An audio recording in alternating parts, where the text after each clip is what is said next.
नमस्कार। होगी जय है पुरुषोत्तम नवीन, कह महाशक्ति राम के बदन में हुई लीन। कौन सी शक्ति थी जिसकी आवश्यकता राम को पड़ गई और उसने राम को आशीर्वाद भी दिया, वरदान भी दिया, होगी जय।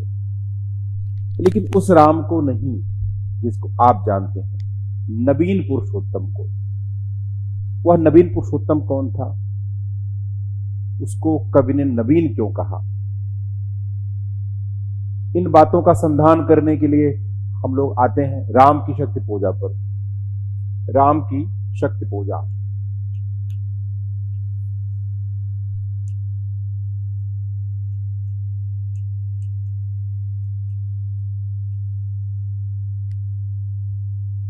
राम की शक्ति पूजा निराला जी की अद्भुत कृति है और इन्हीं की एक पुस्तक है अनामिका, इसी में संग्रहित है और आपके पाठ्यक्रम में भी है और पीसीएस के पाठ्यक्रम में भी है। राम की शक्ति पूजा से आपकी परीक्षा में जो प्रश्न आते हैं वह कुछ इस तरह के हैं। व्याख्या के संबंध में, व्याख्या, इसकी मूल संवेदना यानी कि कविता किस बात पर केंद्रित है, इसी को हम लोग कहते हैं प्रतिपाद्य।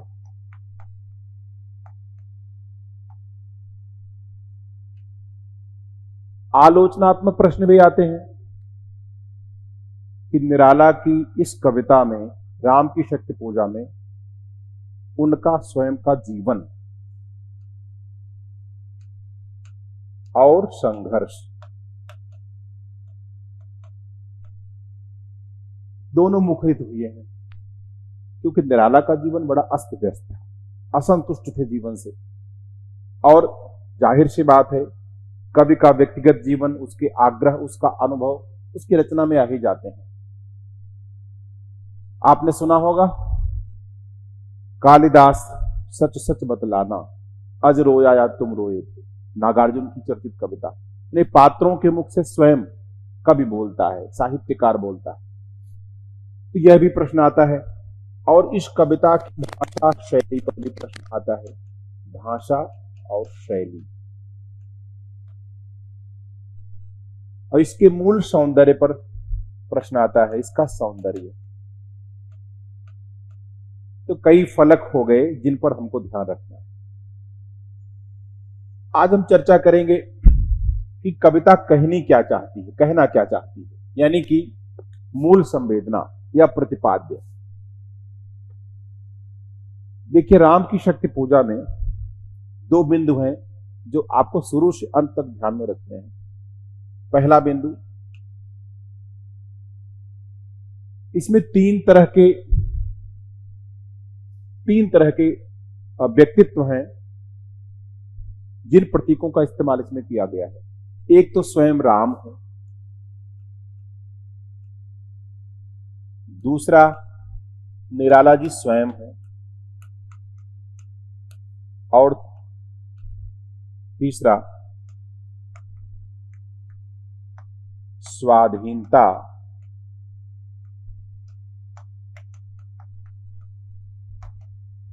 संग्राम का योद्धा मान लो आप। तो राम के सामने रावण है और निराला के सामने विपरीत दशाएं और योद्धा के सामने साम्राज्यवादी शक्तियां या शक्ति। आप इसको कह सकते हैं ब्रिटिश सत्ता, ब्रिटिश। रावण दुर्धर्ष शत्रु है, इसको संस्कृत में क्या लिखा जाता है? दुर्धर्ष शत्रु, जिससे पार पाना बड़ा कठिन है। और निराला के जो जीवन की विपरीत दशाएं थी वह भी ऐसी थी, अंत तक उबर नहीं पाए। पत्नी कम उम्र में ही मर गई शादी के बाद। उनकी पुत्री सरोज 19 साल में मर गई।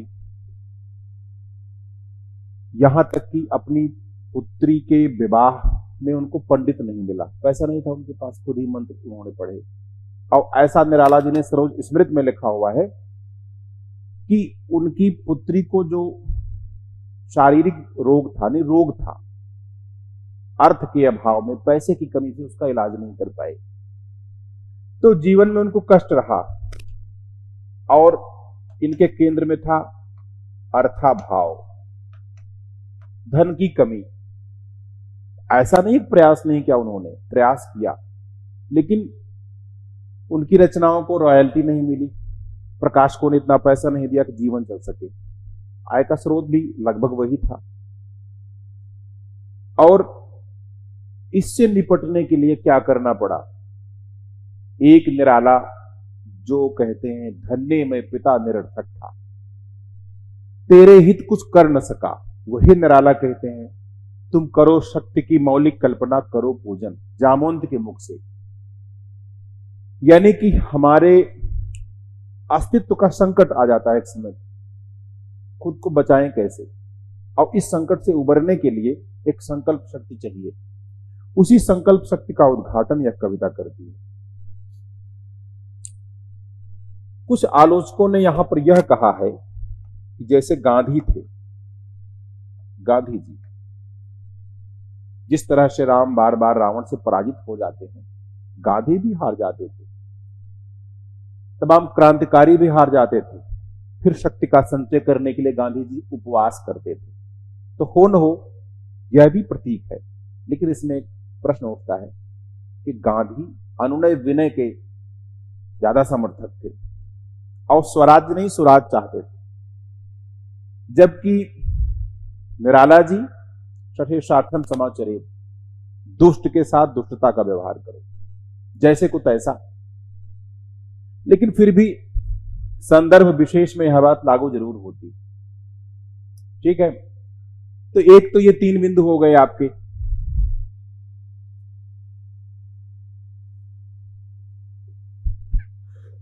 सॉरी। अब इस कथा में 3 दृश्य हैं, 3 दृश्य। इन तीनों को लेकर के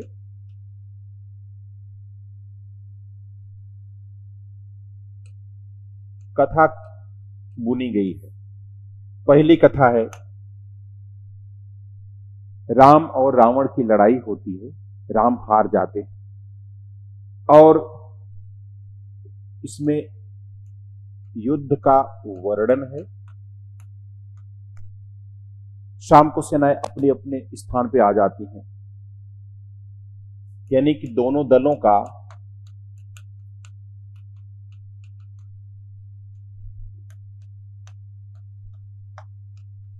अपने अपने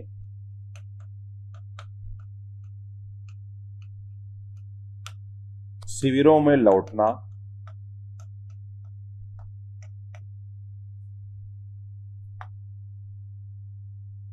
फिर राम की सभा बैठती है, उसको कहा गया सानुसभा, राम की सानुसभा।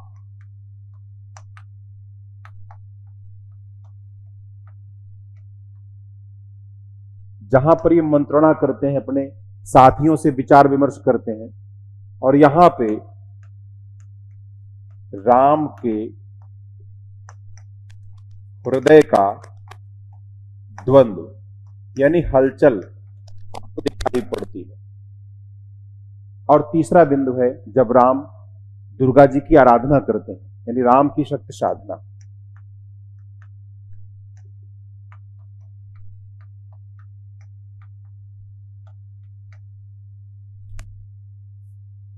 इन दोनों बातों को आप ध्यान रखेंगे तो पूरी कथा आपको समझ में आ जाएगी।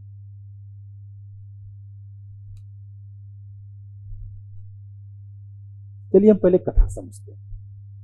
मूल प्रतिपाद्य को समझने के लिए कथा को आप रिपीट करिए। पहला दृश्य आता है कि राम और रावण की लड़ाई होती है, युद्ध।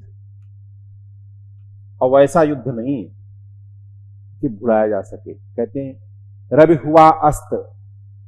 कथा की शुरुआत कहां से होती है? रवि हुआ अस्त। ऐसे तो परंपरा थी कि ग्रंथों की शुरुआत होती थी मंगलाचरण से, अच्छी अच्छी बातों से, लेकिन यहां रवि हुआ अस्त, सूर्य का अस्त हुआ। रवि हुआ अस्त, ज्योति के पत्र पर लिखा अमर, रह गया राम रावण का अपराजेय समर।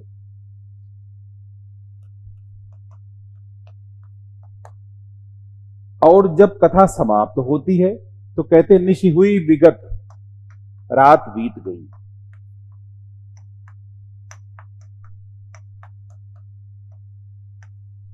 तो रवि हुआ अस्त, इसमें दो बातें छुपी हैं।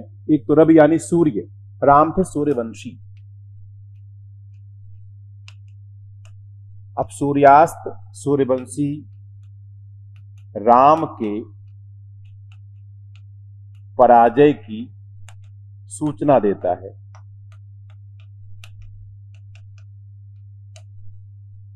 और यहां रात बीत गई यानी कि राम के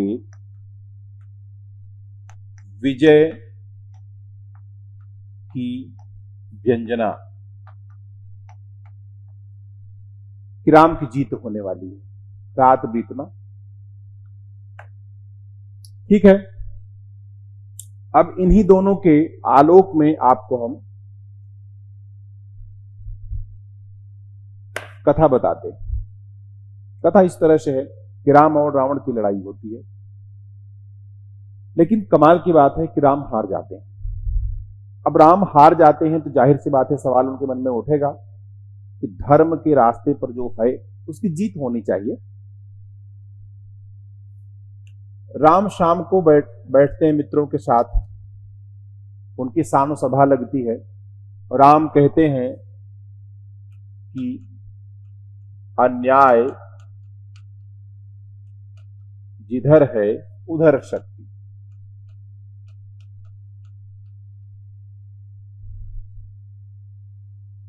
लेकिन इस पंक्ति के पीछे एक बड़ी कहानी है। हनुमान, अंगद, सुग्रीव और विभीषण, जामुन सब बैठे हैं। राम को बड़ा कष्ट है।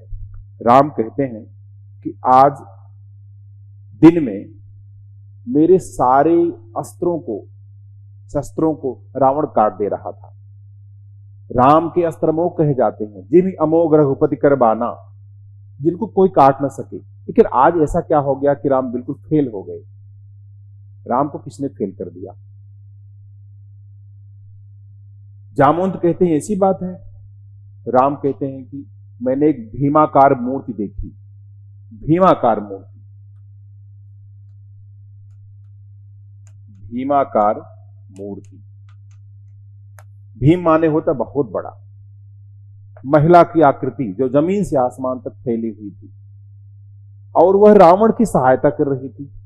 हमारे सारे अस्त्र विफल हो जा रहे थे, सेना में हाहाकार मचा हुआ था। बड़ी आश्चर्य की बात है, अधर्म की जीत हो रही है। जामवंत कहते हैं ऐसा प्रभु, वो शक्ति थी माता काली, और जो रावण की सहायता कर रही थी। तो राम कहते हैं अन्याय जिधर है उधर शक्ति। शक्ति किसका साथ दे रही है?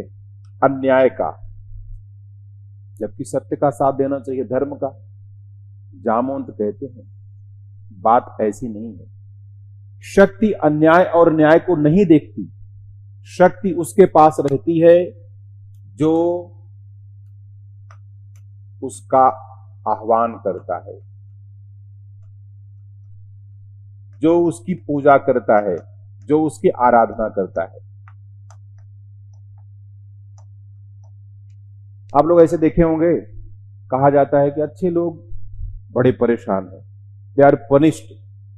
बुरे लोग दे आर रिवार्डेड, बड़े प्रसन्न हैं। और यह बात अर्जुन ने कृष्ण से कही कि अच्छे लोग बड़े परेशान, बुरे लोग बड़े प्रसन्न हैं, तो भगवान ऐसा अन्याय क्यों करता है? तो कृष्ण ने कहा ऐसी बात नहीं है।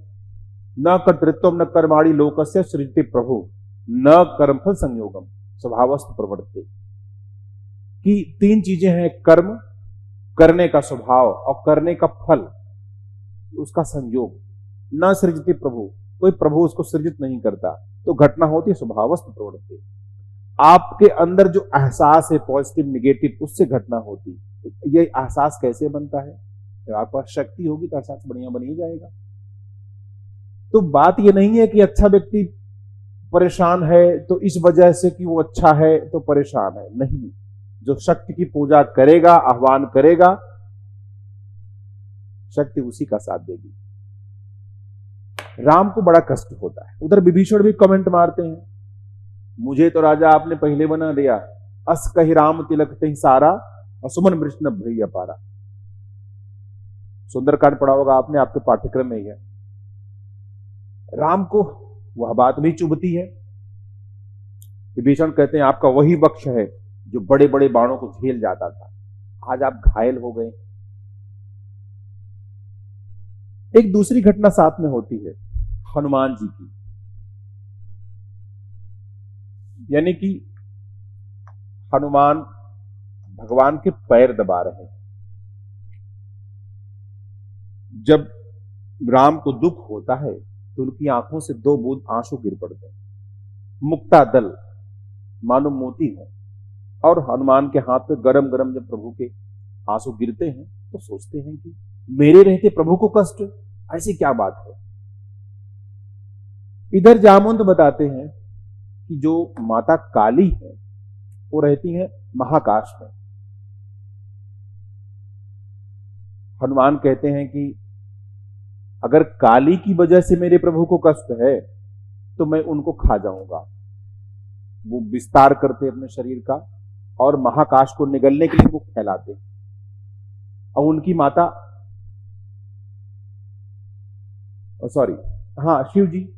शिव जी।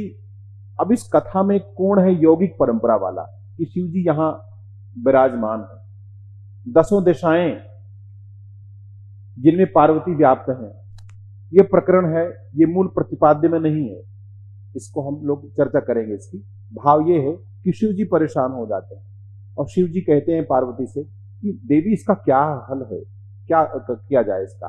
तो पार्वती इनकी माता अंजना का रूप धारण करके प्रकट होती है आकाश में। कहती बेटा तुम बड़े शैतान हो, बचपन में सूर्य को निगल लिए और आज महाकाश को निगलने जा रहे हो। बाल समय रे भक्ष लियो तब तीनों लोक भयो वधियारो, आपने सुना होगा बजरंग बाण। तो हनुमान जी कहते हैं कि मेरे रहते प्रभु को कष्ट, काली की वजह से कष्ट है तो मैं तो उनको निगल जाऊंगा। अंजना कहती परेशान मत हो, जीत होगी राम की ही, सत्य और न्याय की, लेकिन राम को पूजा करनी पड़ेगी, शक्ति की आराधना करनी पड़ेगी, तुम चिंता न करो। हनुमान जी नॉर्मल हो जाते हैं। और ऐसे में जामवंत उनको परामर्श देते हैं भगवान राम को, और बहुत ध्यान देने योग्य लाइन है। जामवंत जी सलाह देते हैं तुम करो शक्ति की मौलिक कल्पना, करो पूजन।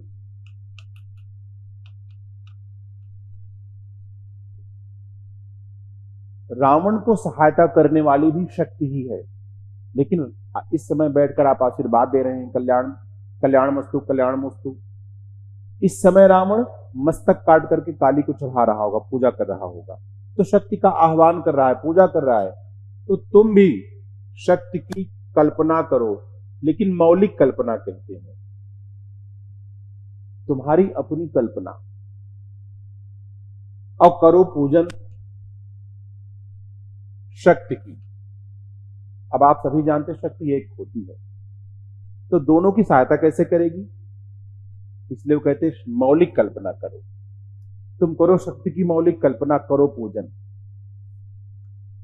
यानी वही शक्ति जो काली बनकर के रावण की सहायता करती है, दुर्गा बनकर के राम की सहायता करेगी। राम कहते हैं बड़ी अच्छी बात है। ऐसे में एक घटना इसमें अवान्तर कथा के रूप में आती है। अवान्तर प्रसंग वो क्या है कि जब भगवान राम परेशान थे ना, बैठे, बिल्कुल पीड़ा में उनका मन था, डूबा हुआ था, ऐसे में अतीत में जाते हैं। इसको कहा गया है स्मृत्याभास कल्पना।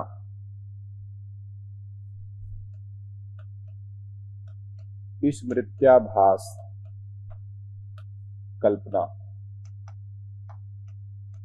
यानी कहानी को गति देने के लिए अतीत की ओर मोड़ना, स्मृति यानी याद के माध्यम से, मेमोरी के माध्यम से। तो उनको ख्याल आता है, संशयग्रस्त मानस में सीता का चित्र उभर आता है। अब आपको पता है जब बहुत तकलीफ होती है ना, अपने लोग ख्याल आते हैं। कष्ट में स्वजनों का स्मरण हो आता है, यह मनोवैज्ञानिक सत्य है। उनको कौन सा दृश्य ख्याल आता है कि सीता जी और राम दोनों जनक वाटिका में है। वाटिका ने बगीचा, बीच में लताएं हैं। लता आप जानते हैं ना, लताएं ऐसे ऐसे होती हैं, है ना, ऐसे लताएं होती हैं। इधर राम उधर सीता जी, इसको बोलते हैं लतांतराल मिलन। लतांतराल मिलन, लतांतराल मिलन। अब जब सीता जी की वह छवि ख्याल आती है राम को, बड़े रोमांटिक भाव में आ जाते हैं। तो कवि ने ये जबरदस्ती प्रसंग को डाल दिया, कथा को गति देने के लिए, आगे बढ़ाने के लिए और अपने मूल मंतव्य को दिखाने के लिए ऐसी कल्पना की जाती है। जब वो कल्पना करते हैं, अतीत में जब जाते हैं, तो उस समय एक खास दृश्य इसमें उभर करके आता है। वह दृश्य क्या था? वह सीता की कुमारी छवि, कुमारिका छवि। अच्छा, कवि ने कुमारिका छवि की कल्पना क्यों की? कहते हैं कि शक्ति जिसकी क्षय न हुई हो, विवाह के पहले की दशा, उसमें शक्ति होती है। और इस छवि में देखते हैं कि जो राक्षस है वो शलभ की तरह, शलभ, शलभ माने क्या होता है? पतंगा। पतंगा आप जानते होंगे, पतंगा शलभ की भांति जल रहे हैं उसमें। जिस तरह दिए की लौ में पतंगे जल जाते हैं, उसी प्रकार से सीता की कुमारिका छवि में वो पतंगे की तरह जल रहे हैं। ऐसे राम को हर्ष होता है, बहुत प्रसन्नता होती है और पॉजिटिविटी आती है।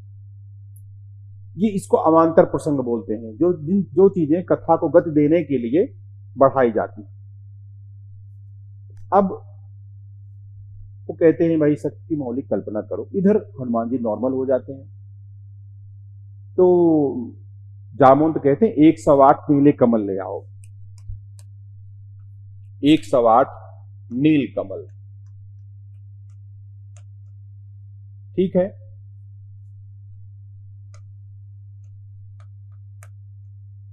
इन्हीं नील कमलों से देवी की पूजा होगी। अब ये आपकी तीसरा दृश्य आ जाता है जो मैंने बताया आपको। ये देखिए, राम की शक्ति साधना, ये तीसरा दृश्य। यहां पर राम 9 दिवसीय अनुष्ठान करते हैं। अनुष्ठान,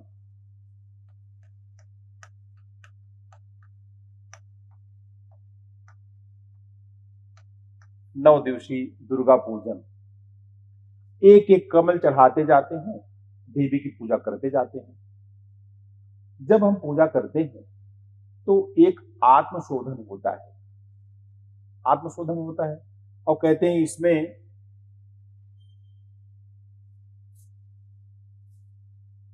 हमारे शरीर में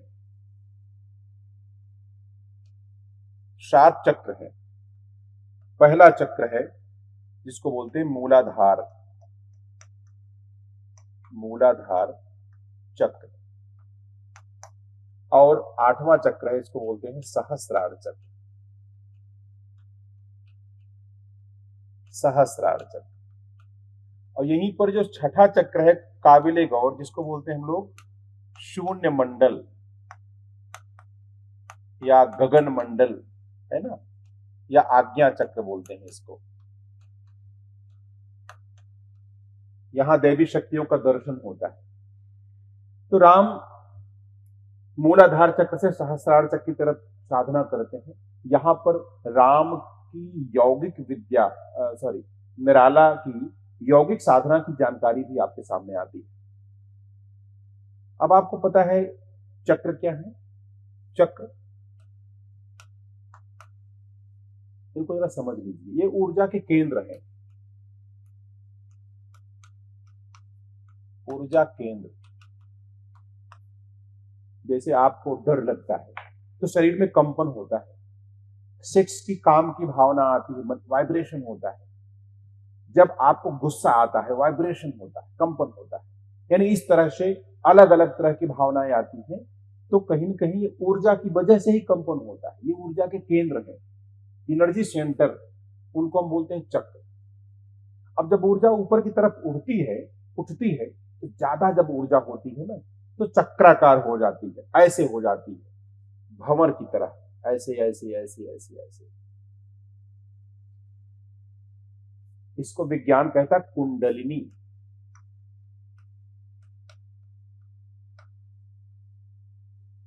है ना, ऐसे ऐसे उठती, ऐसे कुंडलिनी जागरण हो जाता है और योगी पूर्ण रूप से जागृत हो जाता है, उसको अपनी शक्ति का बोध हो जाता है। अब 8वां दिन था, 8वां दिन, साधना अपने अंतिम चरण में पहुंच चुकी थी। 107 कमल चढ़ गए थे, 107 कमल चढ़ गए थे, एक कमल बचा था। तो जो अंतिम कमल था, अंतिम कमल नीला कमल, देवी क्या करती है, उसको चुरा लेती है।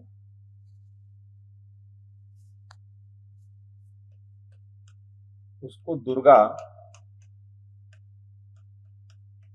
चुरा लेती। क्यों चुरा लेती हैं? परीक्षा लेने के लिए।